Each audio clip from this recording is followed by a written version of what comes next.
নমস্কার বন্ধুরা, আজকের আমি প্রিন্সেস কাট ব্লাউজ 30 ইঞ্চি ছাতির করে দেখাবো খুবই সহজ পদ্ধতিতে এবং পেপার কাটিং করব। তোমরা অবশ্যই প্রথম যারা শিখছো ডাইরেক্ট কাপড়ে কাটিং করতে যাবে না, প্রথমে পেপার কাটিং করে নেবে। এখানে আমার যা ঝুল ছিল আমি সেই অনুযায়ী 1 ইঞ্চি বেশিতে একটা দাগ দিয়ে দিচ্ছি। পেছনের ঝুল যা থাকবে তার থেকে 1 ইঞ্চি বেশি নিচ্ছি। আমি এটা পেছন পার্ট কাটিং করছি প্রথমে, এবং এই রকম একটা স্কেলের সাহায্যে আমি দাগটাকে পুরো সমান করে টেনে নেব। এরকম স্কেল দিয়ে টানলে দাগ একটুও আঁকা বাঁকা হবে না, পুরো সোজা হবে। তোমরা দেখতেই পাচ্ছ একদম সোজা দাগ হয়েছে। এবং আমি সেই পুটের দাগ থেকেই ছাতির দাগ টেনে নিচ্ছি 5.5 ইঞ্চির নিচে।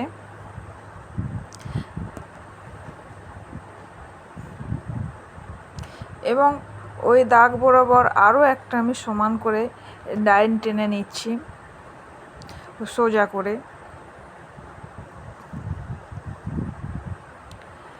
এখানে আমি ডিপ নেক করব, তাই 5 ইঞ্চিতে দাগ দিচ্ছি পুটের দাগ, এবং ছাতিতেও 5 ইঞ্চি একটা দাগ দিয়ে সমান করে ডাইনটা আমি একটা বক্স আকারে করে নিচ্ছি। এখানে আমি গোড়া নিচ্ছি 2 ইঞ্চি, যেহেতু এটা খুব ডিপ নেক হবে, আর 30 ছাতি 30 ইঞ্চি, সেই জন্যে। এবং ছাতির মাপ অনুযায়ী এখানে ছাতি যা থাকবে 4 দিয়ে ভাগ করে তার সাথে আমি 1.5 ইঞ্চি এক্সট্রা নিয়ে নিচ্ছি সেলাই মার্জিংয়ের জন্যে। তোমরা চাইলে 2 ইঞ্চিও নিতে পারো।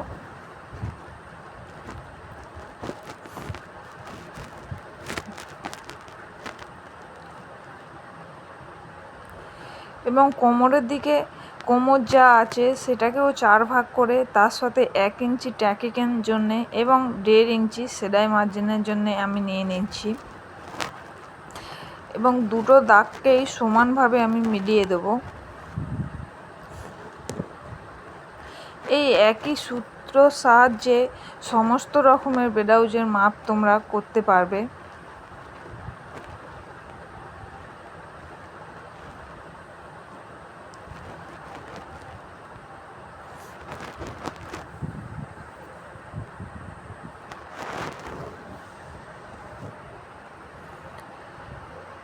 এবার আমি আরমোলের মাপ নিয়ে নিচ্ছি।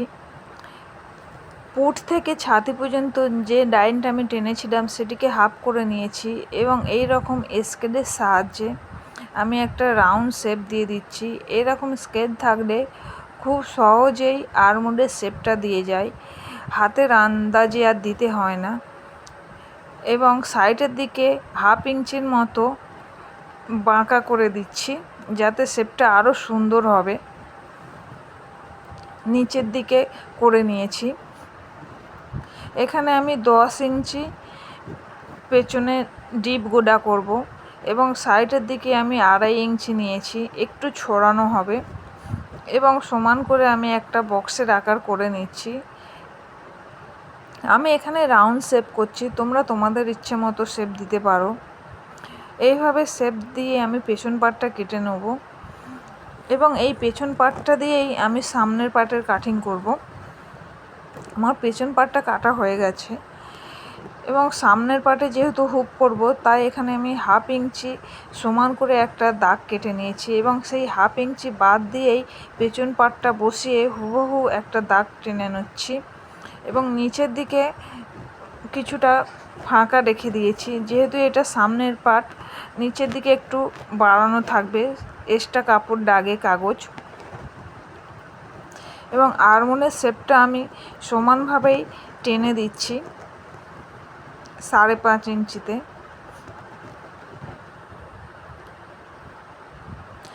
এখানে আমি সেলাই মার্জিংয়ের জন্য যে কাগজটা নিয়েছিলাম এক্সট্রা, সেইটা বাদ দিয়ে গোডার যে 2 ইঞ্চি সেই 2 ইঞ্চিতে একটা দাগ দিয়ে দিচ্ছি।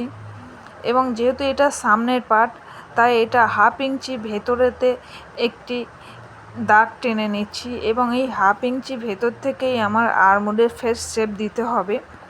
পেছনের শেপ অনুযায়ী কাটিং করব না, এটা সম্পূর্ণ একটু আলাদা হবে। সাইডে আরও আমি 1.5 ইঞ্চি বাড়িয়ে নিচ্ছি এবং ঝুট আমার যা আছে, সামনের পার্টে আমার যা ঝুট ছিল তার সাথে আমি 2 ইঞ্চি পেদাস করে নিয়েছি, নিয়ে সমান করে একটা দাগ টেনে নিচ্ছি।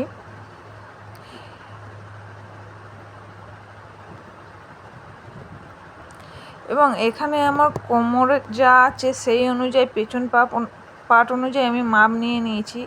তার সাথে আমি 2 ইঞ্চি আরও এক্সট্রা নেব। এখানে আমি মিডিল পয়েন্টের মাপ নিচ্ছি। মিডিল পয়েন্ট যা থাকবে তার সাথে 1/2 ইঞ্চি পেদাস করে নিতে হবে। অবশ্যই এই মাপটা ঠিকঠাক নিতে হবে, নাহলে ব্লাউজের কাপ ওপরে উঠে যায়। এখানে ছাতি যা থাকবে তার সাথে 10 দিয়ে ভাগ করে নিতে হবে এবং সেলাইয়ের জন্য আরও 1/2 ইঞ্চি এক্সট্রা নিয়ে নিতে হবে।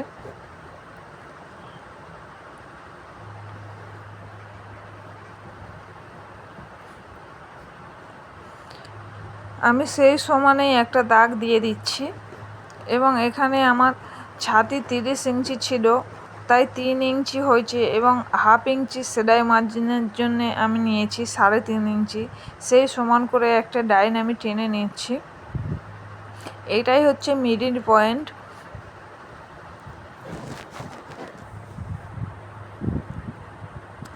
বন্ধুরা, তোমরা অবশ্যই একবার ট্রাই করবেন এইভাবে। যারা নতুন শিখছো তারাও এইভাবে করলে খুব সুন্দরভাবে করতে পারবে। এবং নিচের দিকে আমি 1/2 ইঞ্চি কমিয়ে দাগটা দিচ্ছি এবং এখানে আমি 2 ইঞ্চিতে একটা দাগ দিচ্ছি, যেটা আমার কাটিংয়ে বাদ চলে যাবে। এটা যেহেতু 30 ইঞ্চি ছাতি, তাই আমি 2 ইঞ্চিতে দিচ্ছি। যখন হেভি ছাতি হবে আরও বাড়বে, 2 সুত করে বেড়ে যাবে। এবং সাইডেও 2 ইঞ্চি আমি এক্সট্রা নিয়ে নিচ্ছি, যেহেতু ওখানে 2 ইঞ্চি বাদ চলে যাবে, সেইটা আমি সাইডে 2 ইঞ্চি বাড়িয়ে নিয়েছি।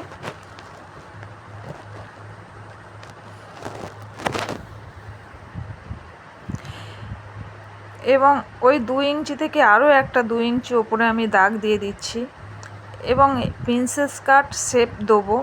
তার আগে আমি এখানে আর্মহোলের শেপটা দিয়ে দিচ্ছি। 1/2 ইঞ্চি ভেতরে আমি আর্মহোলের শেপটা দিচ্ছি। ভেতরের ডাইনটা থেকে অবশ্যই শেপটা দেবে।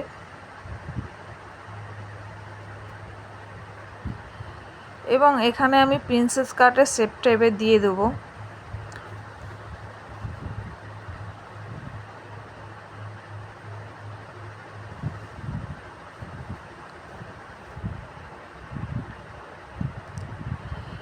এইভাবে আমি প্রিন্সেস কাটের শেপটা দিয়ে দিচ্ছি। এখানে আমি সাইডে 1.5 ইঞ্চি নিয়েছি, তাই এখানেও 1.5 ইঞ্চি ট্যাকিংয়ের জন্য দিয়ে দিচ্ছি প্রিন্সেস কাটের শেপ।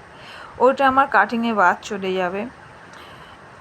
যে কোনো ছাতির জন্য এখানে 1.5 ইঞ্চি নেওয়া হবে। নিচের দিকে বেশি বাড়বে, কিন্তু ছাতির কাছে 1.5 ইঞ্চিই থাকবে। এবং মিডিল পয়েন্টটা সেম রেখে ভালো করে মিডিল পয়েন্টটা মার্ক করে নিতে হবে। এবং এখানে আমি প্রিন্সেস কাটের শেপ দিচ্ছি। এইভাবে স্কেচ দিয়ে প্রিন্সেস কাটের শেপ দিলে খুবই সুন্দর হয়। হাতের আন্দাজে আর দিতে হয় না, আর কোনো আঁকা বাঁকাও হবে না। এটাও কাটিংয়ে বাদ চলে যাবে। এবারে আমি মেপে নিচ্ছি, কারণ আমার মিডিল পয়েন্ট দুটো ডাইনে সমান হতে হবে। এখানে যা হয়েছে সাইডের ডাইনটাও সেম সমান করে আমি দাগ দিয়ে দিচ্ছি।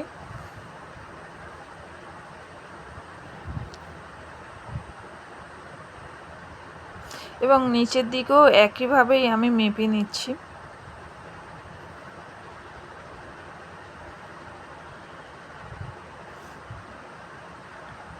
এবং যেটা বেশি হচ্ছে 1/2 ইঞ্চির মতো, এই সাইডে আমি 1/2 ইঞ্চিতে একটা দাগ দিয়ে দিচ্ছি এবং একদম উল্টো দিকে তার ডবল 1 ইঞ্চিতে আমি দাগ দিয়ে নিচ্ছি এবং আমি মার্ক করে নিলাম।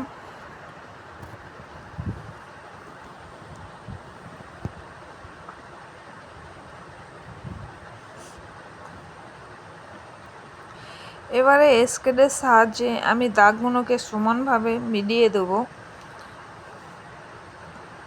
ঠিক এইভাবেই, যেটা আমার কাটিংয়ে বাদ চলে যাবে। কারণ আমি যে এক্সট্রাটা নিয়েছিলাম সেইটা বাদ চলে যাবে কাটিংয়ে।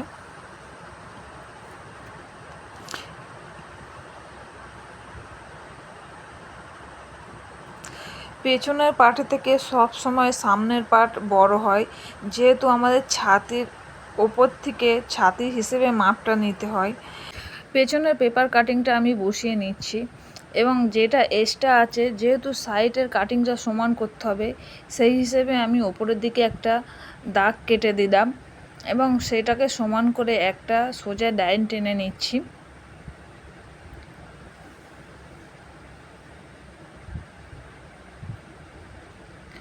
এইভাবে একটা সোজা লাইন টেনে নিচ্ছি এবং নিয়ে ওপরের দিকে লাইনটা সোজা করে একটা বক্স করে নেব। এটাকেও আমি আর্মহোলের শেপ দেবো। তোমরা অবশ্যই দেখতে পাচ্ছ কিভাবে আমি করছি, এইভাবেই করতে হবে। পেছনের পার্টের থেকে সামনের পার্ট সব সময় একটু বড় হয়, যে কোনো সাইজের ব্লাউজের ক্ষেত্রেই। একই মাপ নিলে আমাদের ব্লাউজ সামনের দিকে ছোট হয়ে যায় এবং ওপরের দিকে উঠে যায়, তাই সেই হিসেবেই একটু বড় মাপ, ঠিকঠাক মাপটা নিতে হবে। ছাতির মিডিল পয়েন্টের ওপর দিয়ে মাপটা নিতে হবে। তোমরা দেখতেই পাচ্ছ আমার প্রিন্সেস কাট ব্লাউজের ড্রয়িং করা একদম হয়ে গেছে। আমি এখানে গোডার শেপটা এখনও দিইনি, পরে দিয়ে দেবো। এবং আমি যে হিসেবে ড্রয়িং করেছি সেই হিসেবেই কাটিং করে নিচ্ছি এবং ভালো করে একটু দেখে শুনে কাটিংটা করতে হবে, যেন উল্টো পাল্টা জায়গায় না চলে যায়। এভাবে আমি কাটিং করে নিচ্ছি এবং গোডাটাও আমি খুব একটা বেশি করছি না, এখানে 6 ইঞ্চির মতো আমি ডিপ করব। গোডার কাটিংটা আমি পরে করছি, যেহেতু আমি এখনও গোডার ড্রয়িংটা করিনি। আগে কাটিংটা করে নিই প্রিন্সেস কাটের, তারপর আমি গোডার ড্রয়িং করব। এবং পয়েন্টের অনুযায়ীও আমি একটা কাটিং করে নিলাম মাঝখানটায়। এইভাবে তোমরা অবশ্যই করবে এবং আমাকে কমেন্টে অবশ্যই জানাবে কেমন হয়েছে।